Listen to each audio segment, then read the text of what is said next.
Martial Lich King's been out for about a day now. I want to go over the top decks so far. So first up, we do have Luna hitting rank 6 legend here with this Druid deck. Now there's a lot of aggro on the ladder, and Druid got a lot of survivability tools. So if you're looking for, you know, a strong sort of control deck, you miss ramp Druid. This one's surprisingly powerful.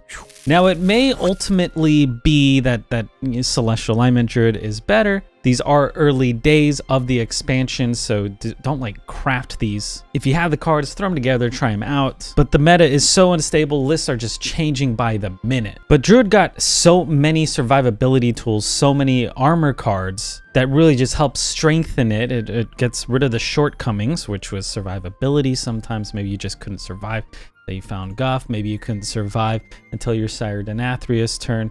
But now there's lots of ways to deal with that. We have the new Anubra Khan, which can create these massive turns, also just gives you a lot of armor, right? We have the Underking, which has Rush, so it's like removal, plus you get 12 armor because the Battle Cry and the Death Rattle. And then we still do have Earthen Scales. We have Lorthamar Theron here because it doubles the stats of minions in your deck, which makes your Earthen Scales even more powerful. Jerry is here so you can pull your nourishes more reliably, get that ramp, get that card draw, and then there's just an insane amount of card draw. Aside from that, with the Miracle Growth, with the Seedsman, you definitely want Guff still. If you can get Guff on curve, that's great. You're probably going to win. But sometimes Guff will be at the bottom and you just won't have an insane amount of mana, which is fine sometimes, but also makes the game a bit harder. I do love these Insatiable Devourers right now. Rogue's very prominent. We're gonna go over a rogue list later, but they make big minions and it's hard to deal with those big minions. But if you have Insatiable Devourer, you can eat the big minions. Eat big Edwins, eat the graveyard minions. If they're not stealthed or if there's a minion next to them, you can eat them. And then we do have like a Scale of Onyxia. We do have Raid Boss Onyxia. All those whelps die, juice up your Sire Denathrius. So Sire Denathrius is still going to be very, very good this expansion. Maybe he gets addressed. Maybe he's not too much of an issue. We'll have to wait and see. But you're probably still going to see a bunch of Sire. We also have a Stellar Bloodsworn in here. Probably one of the most prominent cards from this set, I would say. A lot of people are running this because, I mean, even that Mana Thirst 4 is pretty good for aggro decks. And the final Mana Thirst as well. The armor one, not so much, but I mean, it's pretty dang good in most lists. All right, so the next list I do want to go over is this one from Superior David, which is a triple blood DK. I think a lot of people thought that, you know, DK wasn't as good as they had expected, but I think as people flesh out these Blood Death Knight lists, we're gonna see it's pretty dang good. Or it'll completely fall off. Who knows? I guess we'll have to find out. But David was crushing it with this list. And Patchwork, I feel like, is kind of the start of the show, being able to deal with that big minion. Again, a lot of rogues out there, so being able to kill like a big Edwin or a big graveyard minion, whatever those are called, really good. Dealing with a card in their hand can get rid of combos. Destroying something in their deck also can get rid of combos. So Patchwork is just fantastic and very frustrating if you're on the other side of this. Soul Stealer, a great way to just deal with the board. It just destroys everything. Plus, it gives you corpses, which can't hurt. So Soul Stealer, kind of like Twisting Nether on a stick that also gives you corpses. Yet again, Sire Denathrius, if you're running a control deck that has Prince Renathal, 40 cards, you're probably going to run Sire Denathrius. I did mess around with a 30 card build of this without running Renathal and felt pretty good. But people are performing better with the 40 card list at the moment. That might change, of course, but Vampiric Blood gives you 10 health. Also draws a card, so it's kind of like a better shield block, and shield block is still just a fantastic card as it is. Staller, yet again, making another appearance here. A lot of survivability with like Death Strike, Asphyxiate, also good against those rogues. Hematurge, which is, I think, one of the best cards in the deck because it just lets you discover a Blood Rune card. That means you're probably going to get either more Vampiric Bloods, or maybe you're going to get Patchwork, or maybe just the perfect card for the situation. Maybe more Blood Boil. Blood Boil's so good. Nice AoE clear that also just sucks life back into you. Pretty cool card. Corpse Explosion, absolutely beautiful animation. just more AoE. We got no Muncher, which is incredibly frustrating. If you're an aggro deck playing against this and they slam a no Muncher down, you might just be out of luck because it has taunt, has lifesteal, attacks at the end of the turn. So it's like 6 mana, you heal 5, and your opponent still has to push through it. So maybe you heal even more than 5. Alexandros here, which just kind of puts your opponent on a clock. You're going to start doing 3 damage per turn. So all that survivability, it's really nice. You just play this card and then you survive forever. So if you like those long, drawn out games, those 30-minute, 20-minute plus games, then this might be one of your go-tos. I mean, the Druid games are also really long. Now, the next list I want to talk about is going to be the Spitter Hunter from Robot Wizard. I just uploaded a video earlier today on a different build of Spitter, but Spitter does just seem to have legs in general as one of the most prominent Hunter decks right now. Maybe Big Beast ends up taking a front line later, or maybe Quest ends up being okay, but Robot Wizard crushed it with this. Maybe it's been improved on. I've been seeing a ton of this on the ladder. Maybe people actually hate this already. But we got a very, very low curve here. We have all these weapons like Bloodseeker.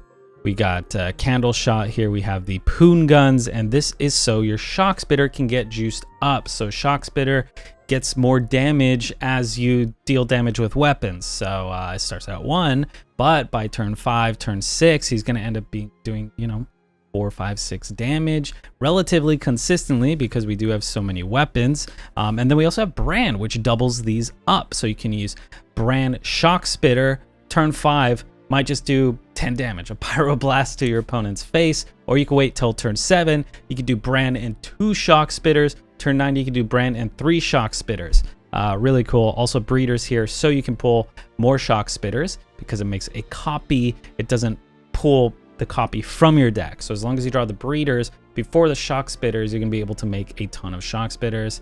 And there's also situations where you can like Brand Breeder if you want to make more Shock Spitters. Another way to make even more Spitters, I feel like it just more of these beasts. You can use Devouring Swarm. You can use the beast on the opponent's face and then the swarm to slap it into one of your opponent's minions, maybe clearing the board, but also getting this back in your hand.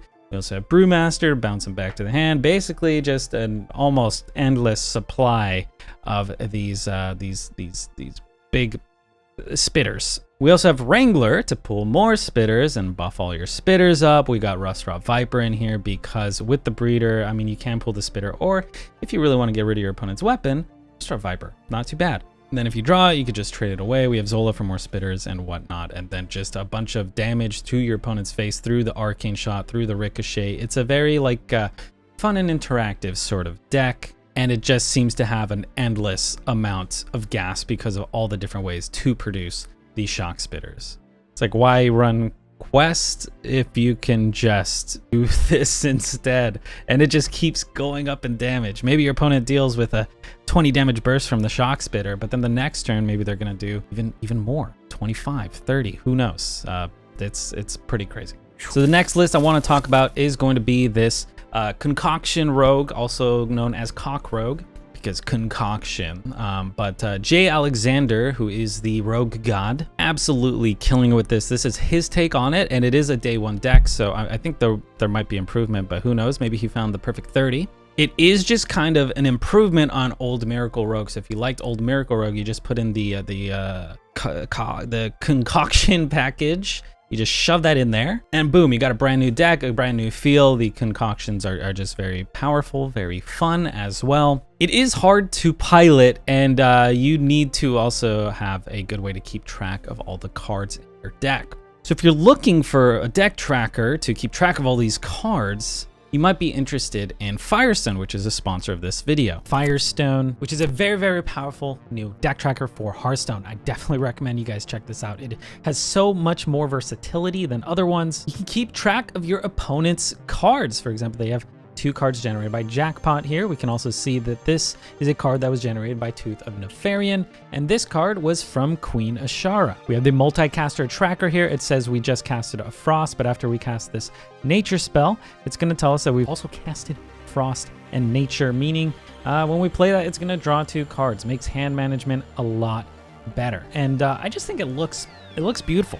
keeps track of all your decks, keeps track of all your stats. There's also battlegrounds information, mercenaries, duels, arena. I love the replays that are built into this thing. We have collection here where you can see how many packs you've opened in total. I have opened 5,869. Anyway, thanks to Hearthstone for sponsoring this video. Be sure to check it out. Probably the best deck tracker out there. And let's jump back into the content. All right, so let's go ahead and look at this deck list here. We have Jay Alexander's Concoction Rogue with the Knolls. I think there are a couple builds running out there, and by a couple, I guess there's a few. There's definitely more than a couple different lists out there, but we got Putricide in here. We got the Ghoulish Alchemist, the whole concoction package. We got the potion belts in here, which maybe you go ahead and prep a potion belt to get a free, concoction. And then you can use the Ghoulish Alchemist, which will make your next concoction cost 0. And then you just have these huge pop-off turns with the Sinstone Graveyards, with the Edwin, with the Draka, maybe getting the big minions through the graveyards, or the big dagger to just beat your opponent down, or the big Edwin to just cycle through your deck and punch them in the face. I do feel like getting the Sinstone Graveyard, getting Draka early, it almost just feels like you win the game.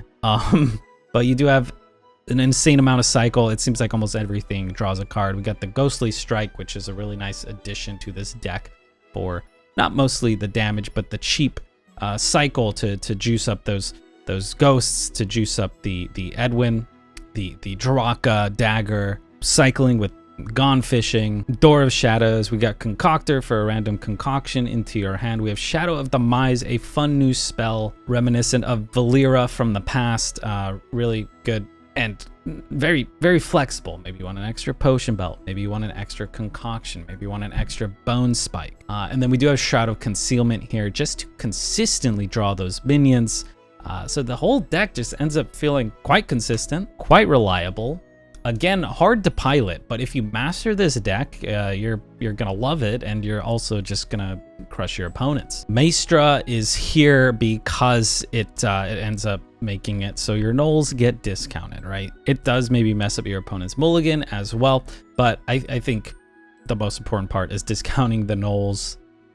Anytime you draw a rogue card, if you're disguised as a Death Knight or a hunter or whatever, Maestra ends up turning you into any card you draw. It discounts the Gnoll. Though it's a rogue card, it's just a weird interaction. A lot of people ask about that, but that's why she's there. But yeah, there are a ton of decks out there doing quite well. These were the best 4 that I could find on Twitter. There are, tens of different archetypes out there doing well, but I wanted to bring the ones that I found most prominent on the Twitter sphere. Again, it's very early days in this expansion. There is no meta. All these will probably not be the perfect 30. Who knows if anyone's going to be playing Armor Ramp Druid. Maybe it's all just going to be Celestial Alignment Druid. Maybe it's all going to be Token Druid. Token Druid still is good. Maybe people stop playing Triple Blood Death Knight. Maybe it's all Frost Death Knight in the future. Maybe it somehow ends up being Unholy Death Knight. Maybe Shock Spitter ends up not being the best hunter deck. Who knows? Mess around with whatever you got. Do not craft anything just yet. Wait for the meta to settle a little bit. Just have fun with what you got. Hope you guys enjoy. Good luck on ladder and stay hydrated.